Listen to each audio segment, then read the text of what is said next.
Hey, welcome to the TMZ podcast. I'm Branson Quirk. And I'm Charlie Neff. How you doing, Charlie? Doing good. I've never sat in these chairs before. Oh, I just realized we are in these chairs, huh? Yeah, they're very comfortable. Give me a second. It's so comfy. I'm getting tired over here. And I'm like, yeah, I just need a little pillow and I can just be like. Is that coffee or hot chocolate? It's actually a latte. It's a mocha latte. So you're smelling the chocolate. I was just switching it up a little bit. What I would do to have coffee. You can't have coffee? I haven't had coffee in 4 or 5 years now. Honestly, it's pretty good for you to not have coffee. Caffeine can be addictive. Everyone says that, but like I fill my life with other unhealthy things to equal out the unhealthy. So like hitting Burger King last night. Getting a Texas double Whopper. That's my version. This sounds horrible. So good. Let's move on to that. Well, today we're going to talk about people that are very attractive. Yeah, and are very much in shape. Very much in shape. Please don't do a side-by-side of us. I think shot this just down the road from here. Yeah, Venice Beach. Venice Beach. So Brooks Nader and Livy Dunn are heading up the Baywatch reboot. Yep. And the biggest question on everybody's minds right now is who's going to be the next Pam Anderson? Yeah, so we're told that these two girls, there's like a little tension between them because they've had conversations like, oh, I want to be the next Pam Anderson. No, I want to be the next Pam Anderson. So they're both kind of vying to be the star of the show. And look, Brooks has, we're told, more scenes than Livy. But the thing is that Livy Dunn has a massive social media following. So I don't know who would be the next Pam Anderson. To be totally honest with you, nobody could be the next Pam Anderson in my mind. She's like, one in a million. But of course, a great person to strive to be because she is gorgeous. But I get it. Who's going to be the next version of the star previous? But how many Baywatch reboots have we had since then? You had the Zac Efron and the Rock one. Who was in that? Alexander Daddario was in that one. Charlotte McKinney. Right. And then, I get it, though. Livy Dunn has a way bigger social media following. Yeah. I am one of those followers of Livy Dunn. Of course Every man in the world loves Livy Dunn. Yeah, not everyone. She's super cute. She's very. That's the thing. She's very cute. Which is not Pam. That's not Pam. Pam. If you look at the side by side, Brooks Nader, probably the next contender here. Same structure of the face. I would say Brooks Nader is more of maybe a Carmen Electra. I wouldn't put her in the category with a blonde bombshell. But the thing is, it comes down to acting, right? Acting here. That's what I was just about to say. Is this her first? Really, you guys? Are we looking at Pam Anderson for the acting? I mean, don't get me wrong. Love her in a lot of stuff. I'm not sure that people fell in love with Pam because of the acting. But it's such a different situation here. You got Brooks Nader, who is a former reality star, right? And she was on Dancing with the Stars. Yep. And then you got Livy Dunn, who has zero acting, gymnast and everything. I get that Baywatch is usually more over the top acting, kind of phony, a little soapy. Yeah, a little soapy. It's okay, but watching these two, I cannot separate. That's Livy Dunn on the screen. That is Brooks Nader. You think they look alike?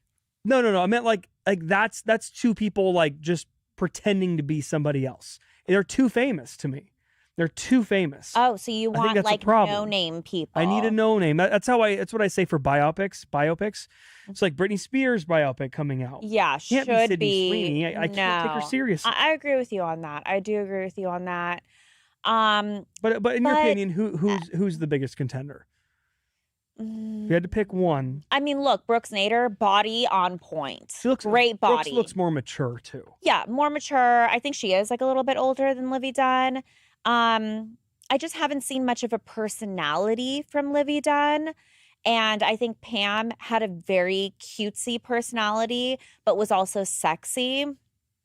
And when we're talking about, in general, blonde bombshells, like that specific category, you have women that are a mix of cute and sexy. It's very, very hard to achieve as a woman. Usually you're one or the other.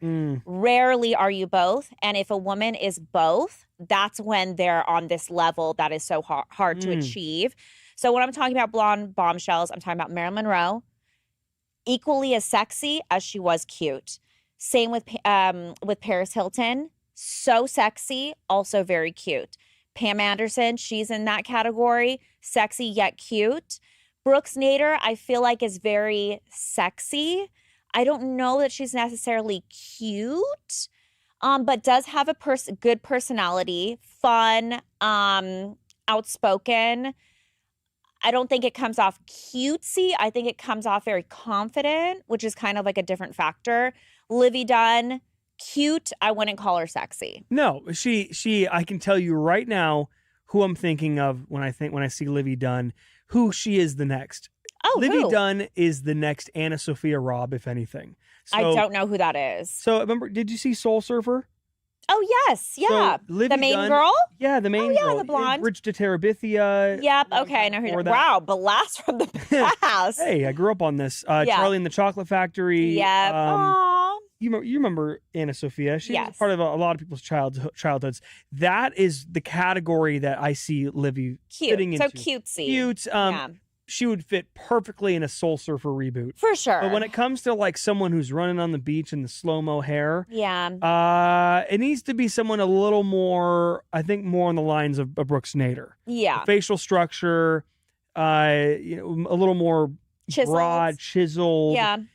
Yeah, so I don't know. I don't think either of them. I just don't know if this is going to be as big as everyone's letting it on to be. I'm just trying to imagine what the vibe of the show's going to be. Oh, Tony thinks it's going to be a banger. I have a well, at least producing? I think Brooks Nader has the personality. I think she has the personality to pull it off. So does Livy Dunn too. Oh, it's Fox? It's a Fox show. Oh, then it's going to do well. TMZ is a Fox show. Fox is a Fox show, yeah. No, I'll watch it, but also, like, even for the guys, like, maybe I'm not the target audience, okay? But there's not really a guy on there that I'm like, wow, I really want to, check it out for that guy, But maybe their target audience is like Gen Zers. I don't know. Yeah. Are they going to watch it? Why didn't you audition for Baywatch? You have the blonde hair. Okay, I don't have size C cups. I don't know what that really means. Don't look, Branson. I'm not looking at. I'm looking at Tony, which I love looking at. Love looking at Tony. No, but are you natural blonde, by the way? I mean, I was always a blonde as a child and middle school, but yeah, it gets darker. Your hair gets darker if you're a blonde. I was a blonde. So I do bleach it now, but like if you look at my roots, I'm not like a super brunette. It's like a mousy brown now. But you color it. Okay. I color it, yeah. You spend the thousands of dollars. Keep the sunshine going. Yep. Mm-hmm. I actually bleached my hair a couple times. Did you? While I was here. One time before TMZ and one time during TMZ. Oh, bring that back. Before I did, I used to be one of the faces for Rocket Money, the cancel subscriptions app. Oh, yes. So I used to be one of those guys, and I do commercials for them, and they wanted me to have bleached hair. And they were like, we want you to look like American, a boy band, whatever it is. So I bleached my hair for that. And then I got another one later on while I was at TMZ to do another commercial. And they were like, oh, bleached hair again. And then it never happened. Oh. And then so I just had bleached hair. That's pretty cool, though. That was before my hair transplant. And I'll tell you this, my hairline was so far back and the bleach was not looking good. Oh, no. I might go back to it one day. You should try it. Revisit it now that you got more luscious locks on your head. You know who doesn't pull off the bleached hair look as a guy? Who? Most do, but this guy doesn't. Matt Rife. I forgot he bleached it recently. It doesn't look right to me. I'm fine with it. Branson. By the way, we want to know if you guys are going to watch the Baywatch reboot. And if you are, who do you think is going to be the bigger star? Livy Dunn or Brooks Nader? Let us know in the comments. Yeah.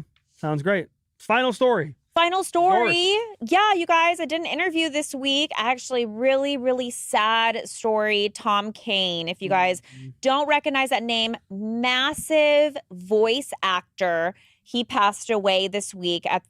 He was only in his 60s, so fairly young. He suffered a stroke in 2020, and it's just been like rough for him ever since, and he passed away due to complications of the stroke. But you guys know his voice. What is he from? He's in Powerpuff Girls. He played him. He was Mr. Utonium. Is that the scientist? Yes. Oh, yeah. He also was Yoda at one point in Star Wars. I forget which version.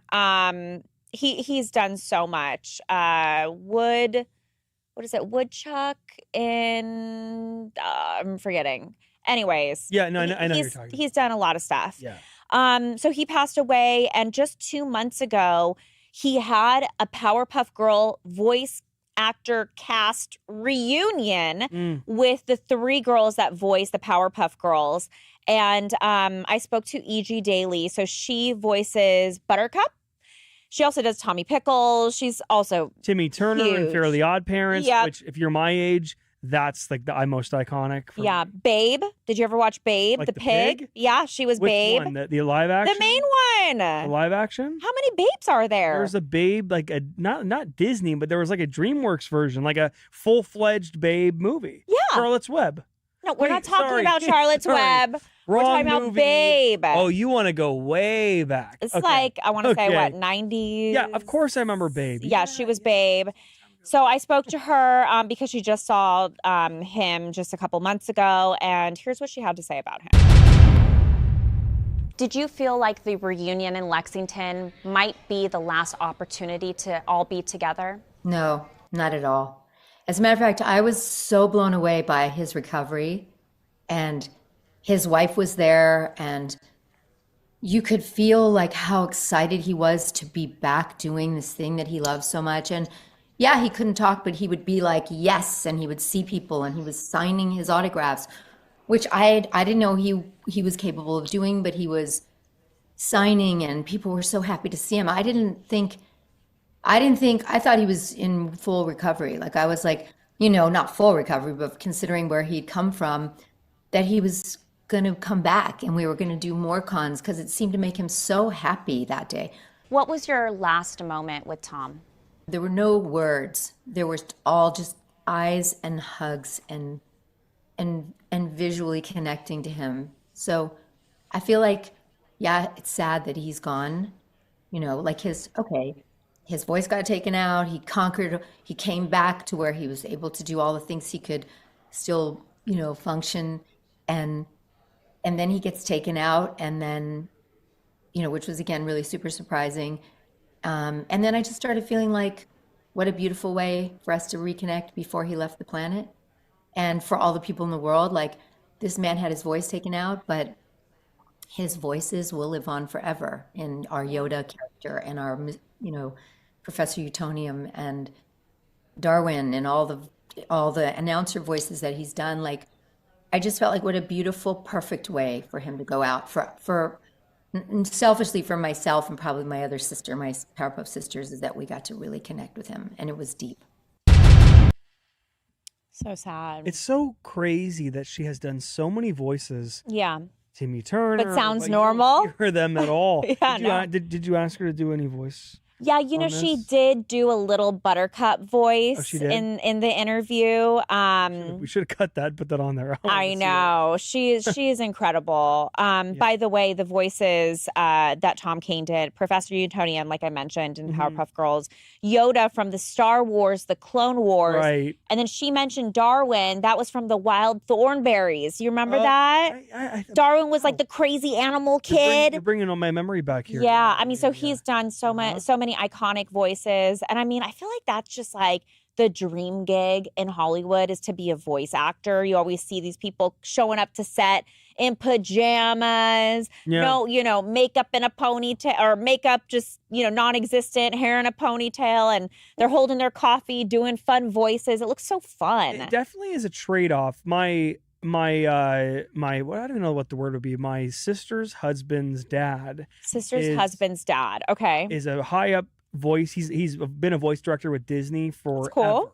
Wow. And he's a big time producer. He does it freelance now, but but he casted, like the Lion King, and he picked Liam Neeson for that role, and like all these things, and he deals with this day in, day out. He directs these voices and everything. Yeah. It's like I feel like these voice actors don't get enough credit. For sure. It's tough. Because you don't see their faces. So it's a trade-off. Like, yes, Right. it's an easier gig, essentially, because you're not having to train and go out and run around, do action scenes or whatever it is.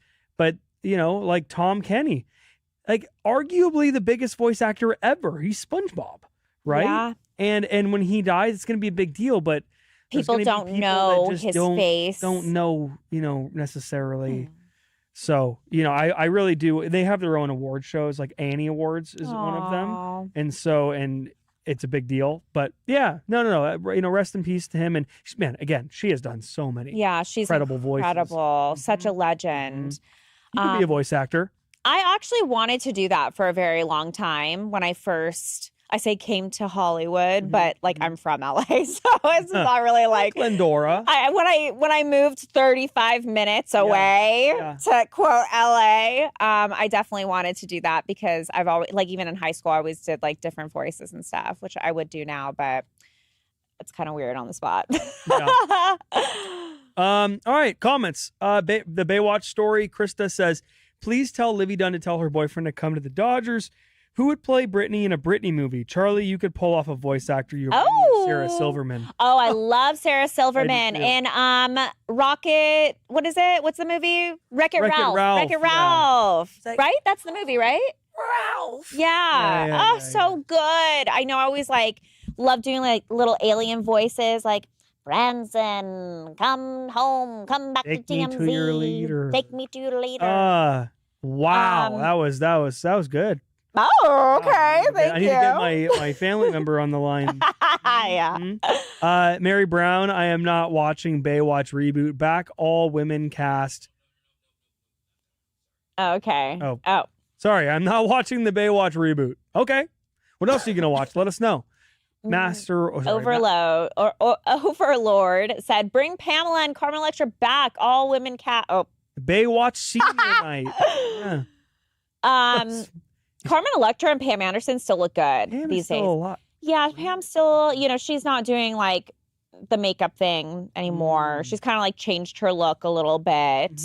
But Carmen Electra, I saw her. I went to Paris Hilton's premiere for her documentary, and Carmen Electra was there, and I got to talk to her for a little bit. I got a photo with her. Gosh, she is tiny. She looks so good. Is she really? Yeah, like she 5 is. foot 2 or something. Yeah, like that? she is teeny tiny. Huh. Body looking gorge, face looking gorge. Like she still looks good. Yeah, that's what we all can wish for. For sure. Miscellaneous comments. Danny, you just have to treat it like medicine, and I don't drink coffee past 12. As I just had a coffee right now. It is funny, like that growing up, whenever I would go to like the adults' house, and like all the adults would be hanging out. Yeah. It would always be after dinner. All right, well, we're making some coffee. That was a thing, wasn't it? Yeah, for sure. Growing up, it's like you make coffee when you entertain after dinner. Yeah, definitely. Why would you do that? Like when you go to restaurants too, it's because you assume like the night's not over. But coffee is like a natural laxative, so whatever you eat before that is not going to be great. Usually, you don't want it to just shoot out. The worst experience I've ever had is when I went to Chipotle. Oh, I got a Starbucks coffee with it. The bowl in front of me and the coffee next to it, and I ate both at the same time. That is the worst feeling ever. Never do that ever. Same situation has happened to me. I went to Gordon Ramsay's Hell's Kitchen in Vegas a few weeks ago, and I had the worst bathroom experience of my entire life. So Hell's Kitchen was also Hell's bathroom for me. Ew. Yeah, I will say I haven't really had any moments like that. However, if you ever go to Southeast Asia, it is a rite of passage to get Bali butt. Depends on where you are. Obviously, if you're in Bali, which I was, I didn't get this in Thailand, but I definitely did when I was in Indonesia. I don't know if it's like the bacteria in the food or the water or what. you're just destined to have the shits the entire, can I say that? Sorry. Yeah, the entire time you're out there. Mm-hmm. I've also never had Montezuma's Revenge in Mexico, but I've had friends that have had Montezuma's Revenge. I don't know what that is. It's also the shits Mexican style. Oh, God. So okay. Yeah, I mean, when you're a traveler, you kind of just get used to this stuff. And also, actually, sorry, one more quick story. When I was going to Kenya, I had to get prescribed all these like malaria pills, like all these, different, I had to get certain vaccines, hepatitis B, like all these things. I went to go pick up my malaria pills and I didn't realize my doctor also prescribed me some like poop pills, like diarrhea type. Like the ones that harden the stool or soften the stool? I don't know because... Or did you have to go more or go less? I'm not sure because I didn't take them. But when I went to pick him up, he's like, oh, yeah, pick up, your order's ready. And I'm like, why are there 2 pills in here? And I was saying it very loud and there was a full line of people. And he's like, ma'am, this one is the malaria one. And this one is, I'm like, well, I don't know what that one is. Is that extra malaria pill? Like I was challenging. And he's like, ma'am, this is for diarrhea. Oh, and I'm like, diarrhea. Yeah. And I'm like, sorry. Okay. I've never been so mortified in front of a group of people in my life. Well, as you know, the secret is if you do have to use the restroom in a public restroom and there's people in there, what you do is flush the toilet. Yes, you flush the toilet. Courtesy flush. Right when you you flush it as it's coming out. The explosion. Yes. Okay. So when the explosion happens, you click the flush so that it masks it. I will say this. Here at TMZ, a lot of people here have no issue going into the nearest stall to the door. Why? Why is that? And they do it at like 8 a.m. And guess what? I can see your shoes. So if you're wearing orange shoes in that morning, I know exactly who you are walking around the rest of the day. I've heard horror stories about the men's bathroom here. You guys are just animals in there. I don't go there. I know a lot of people. We go out there. That's the best place in the world. What he's talking about is there's a private bathroom outside. Here, it's like the cracks in between the stalls are so gigantic. Like you could literally make eye contact with somebody sitting on the toilet. Like it's so awkward. But at the private one, it's connected to our cafe, so it smells like toast. Yeah, it does. While you go, and people say, "Oh, go to the gym. Go to the gym." Oh yeah, people go to the gym bathroom. No, because there's more people. Not dude. All of the workers here at this complex, that's like their hangout spot. So they hang out in the gym bathroom constantly, and they just sit in there. And I'm like, I'm not trying to do like you hear me going, I don't like it when you're like sitting bathroom for a while. When you're in a stall and somebody comes in and there's all these empty stalls, but they come in the stall right next to you. Yeah. And then I just want to be like, I just want to bang on the little like titanium door and be like, excuse me. Yeah. Can you find another stall? One of the stalls has a squatty potty. Oh, yeah. I heard you guys have the squatty potty. Wait, you don't have one in there? No. Really? And I heard your guys' squatty potty is like, it was white. It's now black from people's shoes. It is not, it is not great. The only time I use the restroom in here is when everyone's gone at the end of the day. And it's just like Charles in the building. But usually Charles is like doing his thing, so it never comes in there. Oh, my God. All right, we need to get out of here. Yeah. By the way, I did see that comment. TMI. Thank you, Brandon. I saw the comment about how you saw the Charlotte interview earlier. Thank you for checking that out. Yes. Charlotte was great, and she had some great stories about her dad, and I loved to ask her about like Ric Flair. I was like, was Ric Flair a strict parent for you? Good question. And he said that actually he really kept some discipline on me growing up. But she said when it came to parties, though, he had no problems with partying at the house. Oh, that's pretty cool. That's typical, though, with Ric Flair. He's the nature boy. I mean, I bet he was just the coolest dad. Yeah. I'm sure there was a limit, though. Yeah. To the point where it's like, Dad, do you really have to be out with all those women tonight? Yeah, good point. The nature boy. All right, we need to get out of here. Thank you, everybody. We'll see you back here tomorrow. Bye.